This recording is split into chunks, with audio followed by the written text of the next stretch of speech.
Basavataram hospital 25th యానివర్సరీలో కూతుర్లతో చేసిన పనికి చూసి కంగు తిన్న బాలయ్య ప్రస్తుతానికి వీటికి సంబంధించిన విషయాలు సోషల్ మీడియా వేదికగా వైరల్ అవుతున్నట్లుగా సమాచారం. బాలయ్య గురించి మనందరికీ తెలిసిందే. వారి కూతుర్లు బ్రాహ్మణి, యశస్విని, వీరిద్దరూ కూడా మరి చాలా అద్భుతమైన మనుషులనే చెప్పాలి. బ్రాహ్మణి చాలామందికి తెలుసు. బాలయ్య చిన్న కూతురు చాలా వరకు ఎవరికి తెలియనప్పటికీ ఇంతకుముందు రీసెంట్గా జరిగిన రాజకీయాలలో తన ప్రమేయం చాలా ఉంది అని మాట్లాడుకొచ్చారు.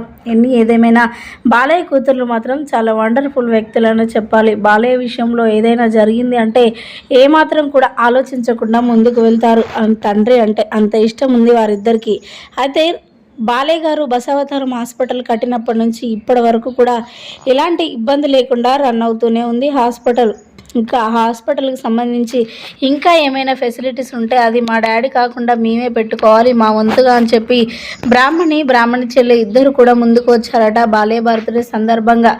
అదేవిధంగా 25th యానివర్సరీ బసవతారం హాస్పిటల్లో కూడా మరి మా వంతుగా మేము అక్కడున్న పేషెంట్స్ కూడా ఏదో విధంగా సహాయపడాలి అని చెప్పి ఇద్దరు కూడా ఆర్థిక సహాయం చేసినట్లుగా వార్తలు వినిపిస్తూ ఉన్నాయి. ఇక ఈ విషయం తెలుసుకున్న బాలయ్య ఒక్కసారిగా షాక్ అయిపోయారట. ప్రస్తుతానికి వీటికి సంబంధించిన విషయాలు సోషల్ మీడియా వేదికగా వైరల్ అవుతున్నట్లుగా సమాచారం.